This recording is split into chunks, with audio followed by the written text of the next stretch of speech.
finally cracked the code to happiness. It's all about finding joy in the small things, ordinary moments in your life. People often get it twisted. We grow up thinking that we need to be rich, accomplish every big goal, and completely win at life before we're allowed to be happy. But that couldn't be further from the truth. Even when life feels repetitive, when you're drowning in work stress, dealing with friendship dramas, or clocking in at that job that you're not necessarily thrilled about, it's still possible to wake up excited for each day. How? By not letting yourself go. Build a relationship with yourself. Romanticize your life. And I'm going to show you exactly how to do that.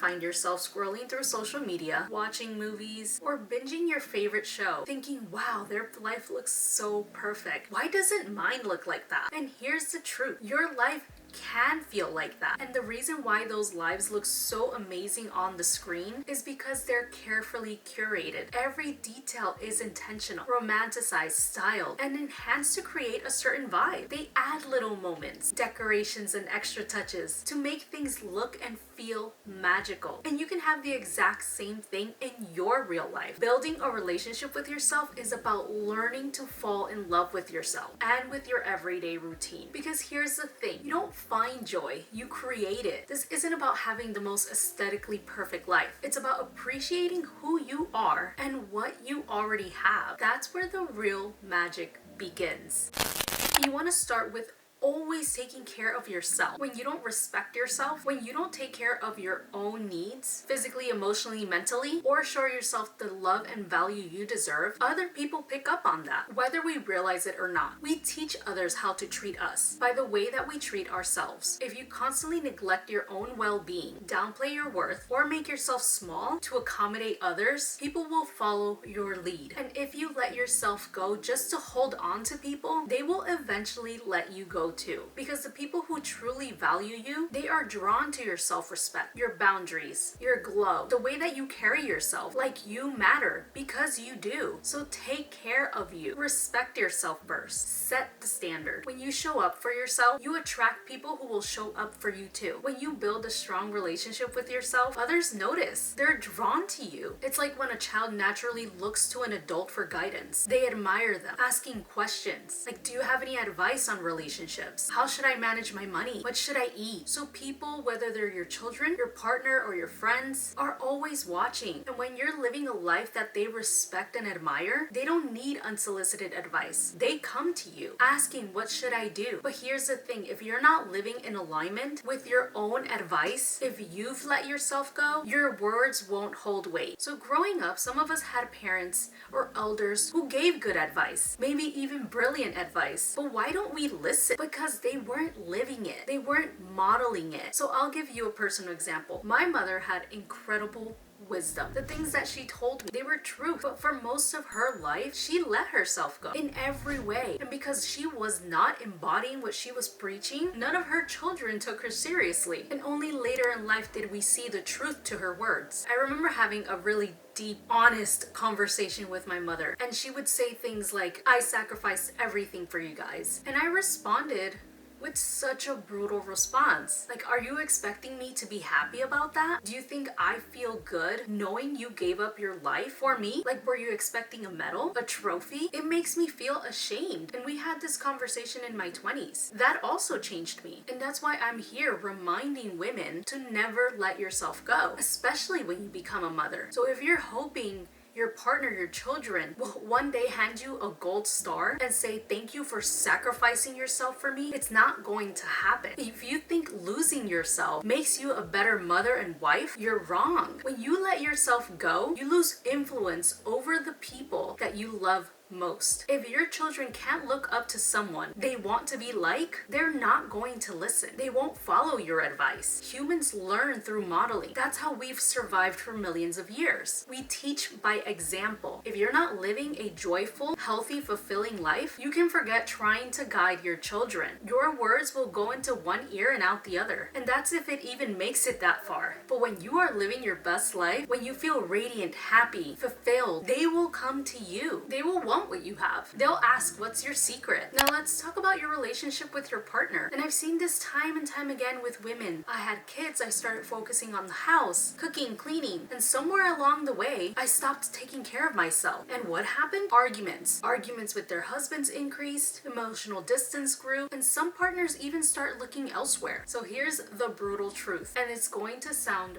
very disturbing. Men are visual creatures. And no, I'm not saying your worthy is in how you look, but how you feel about yourself, which often shows up in how you look and how you carry yourself. So I want you to picture this. You've let yourself go. You're exhausted, you're moody, constantly arguing, feeling drained because your health isn't great. You don't dress up, you don't do your hair, you don't do your makeup, you're fighting with your husband, your partner. But if you floated out of your body and looked down at the situation from above, what do you think he sees? Now let's look at it from a different perspective. You take care of yourself, you eat well, you move your body, you feel strong and confident. You put yourself together in a way that makes you feel beautiful, and you get into a disagreement with your husband or your partner. And this sounds so silly, but guess what? Those arguments don't last very long. I've been there. So we used to argue, and half the time, these arguments ended early because I was put together. I looked cute. I looked beautiful. You'll soften up and reach for me and say, hey, come here. And then the tension just dissolves. This isn't about vanity. It's about energy. When you let yourself go, your energy changes. You're tired. You're less patient. Your gut health affects your mood. Your mind and body are connected. And when you feel good about yourself, your relationships improves. You argue less. You recover faster. You attract love and admiration. But when you neglect yourself, your kids don't even want to listen. Your partner disconnects, and you can't be pouring from an empty cup. If you don't have joy, confidence, and vitality, then what do you have to give? No one wants advice from someone who is burnt out, resentful, and uninspired. It's harsh, but it's true. And this goes beyond appearance. If you look at human psychology, evolutionary history, and even nutritional anthropology, you'll see that there is a much bigger picture at play. Your health, your mood, your relationships, everything is connected. It's all influenced by the choices that you make every single day, often in ways that you don't even realize. So take a look at your gut microbiome. What you eat, how you move, the way that you live, these things directly impact your gut health. And your gut health plays a huge role in how you feel mentally and emotionally. A disrupted gut microbiome can lead to mood disorders, depression, anxiety, brain fog. It affects on how you age, how much energy you have, how patient or tolerant you are with your partner, your children, and even yourself. All these factors, health, mood, mindset, energy, either make or break your life, one small decision at a time. Most people believe that things in life, whether it's a relationship ending, health falling apart, losing money, gaining weight, happen because of one big event. They think, if I just do this one thing, everything will be fixed. Or if I mess up this one thing, it will all fall apart. But life doesn't work like that. It's never just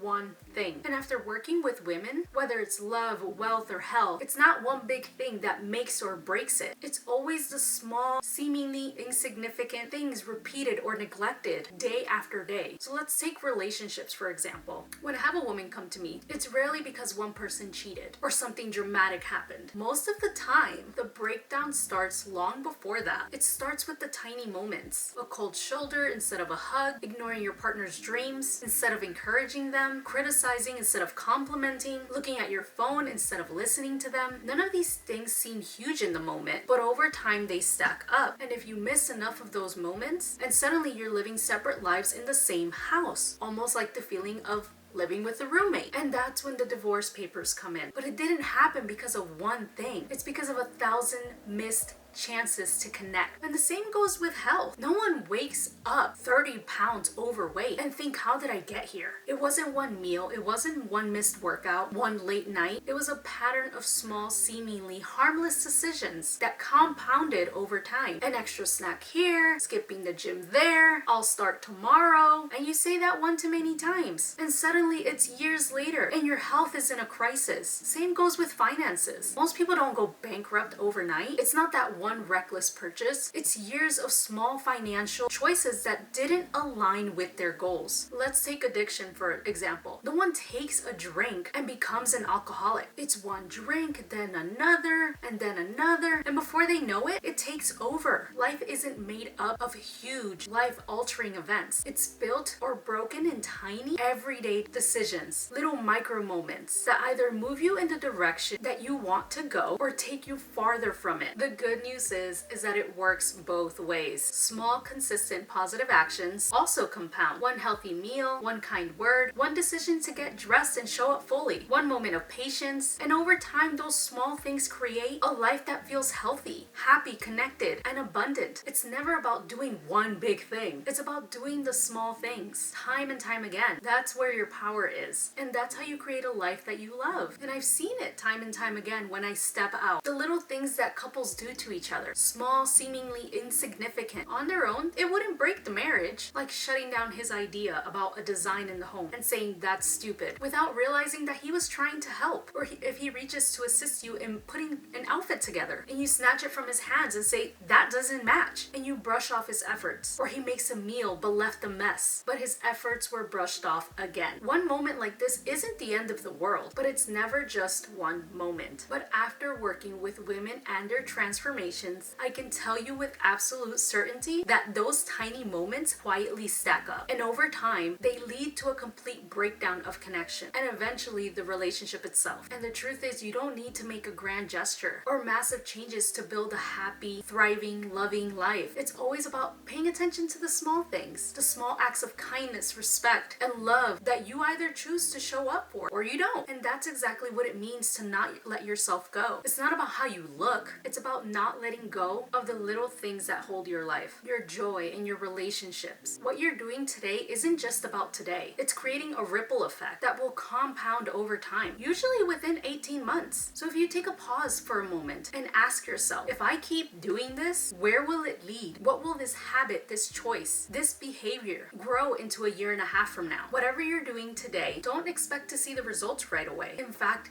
yes, give it the 18 months. And that type of mindset has helped me so much because it reminds me that this is a long game. This isn't Amazon Prime. You can't place an order and expect it to be here by tomorrow. This is your life. It's real change, real growth. It takes time. And that's exactly how it's supposed to be. You've got to play the long game. And when you do, it calms your mind. You stop obsessively checking for quick results. And it's like planting a seed. You can't keep digging that seed to see if it's growing. And if you keep doing that, it will never take root. But if you plant it, water it, give it sun, and trust the process, one day that seed will become a tree. So when women come into this work and start embracing their feminine energy, I often see them go through a phase where they just need to rest. I went through this myself in my own journey. Some of them have days where all they want to do is sleep, and that's okay. Because if you think about it, your body, your mind, your soul, even your cells and DNA are exhausted from living in constant masculine energy, always pushing, striving, and doing. You have to allow yourself to regenerate, nourish yourself deeply, and your body will naturally begin to self-regulate. It's like refilling an empty cup. You can't pour from it if it's dry. A lot of people dealing with adrenaline fatigue, burnout, and mental exhaustion finally come into this space and give their soul permission to rest. And that's exactly what it's been craving all along. So give yourself the grace. Take the time to rest, to nourish yourself. And once you've honored that need, you can begin to rebuild one small, gentle habit at a time. So I would also encourage you to journal. Like, why do you feel the burnout? Like, what are you doing or not doing that's leading you there? Because burnout doesn't just show up out of nowhere. Before burnout, there are warning signs, a headache, tension in your body, little intuitive nudges that something's off. So I don't experience burnout anymore because I've learned to catch it early. I've trained myself to notice the signs. So for me, it might be a headache, but I know that headache didn't just appear. It's the final warning. After a series of ignored signals, there was a moment I skipped to rest, then a moment I ignored in my body, then I pushed through when I shouldn't have. And if I let that cycle continue, I end up completely drained. So here's what I do instead. I choose to focus on one thing every single day, one practice that supports me. I decide what I'm doing, when I'm doing it, and where. And I create a clear container around it. And I show up for that practice consistently until it becomes second nature, something my body just does without me thinking about it. Again,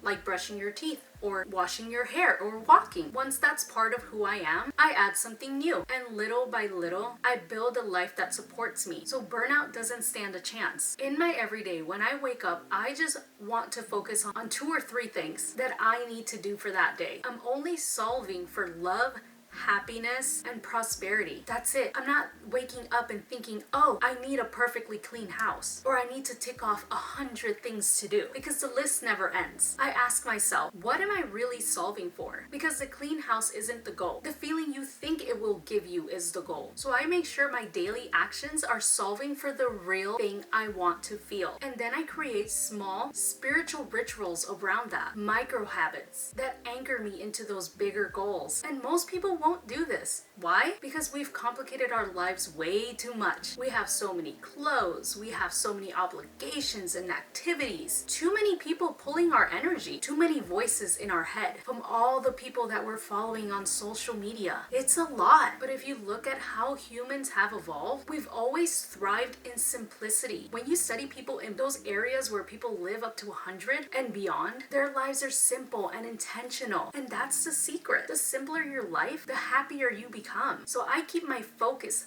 laser sharp on just a few things: my health, my child, my relationship, my spirituality, and my work. That's it. I don't get distracted by what other people are doing here and there, buying, and where is she vacationing, where's he going. None of it phases me because I've created a life that's so rich, deeply fulfilled. I have no need to escape it. I'm not searching for something out there. I'm living in it right here. And another thing is, I politely say no thank you to almost anything that pulls me away from my peace and fulfillment. That's my boundary. If it doesn't support my peace, my joy, my health, my relationship, or my child, I'm not doing it. I'm not going there. I'm not buying it. Those are the things that matter the most to me. And honestly, they're the only things that matter the most to me. And that brings us to the end of the video. I hope you loved the video and learned something new and it helped you out. Comment down below, like this video, and don't forget to subscribe. If you like this type of content, please let me know. Don't forget to check the description down below. I'll see you on the next one. Thank you so much for reaching to the end of this video, and I'll see you next week with a brand new video. Bye!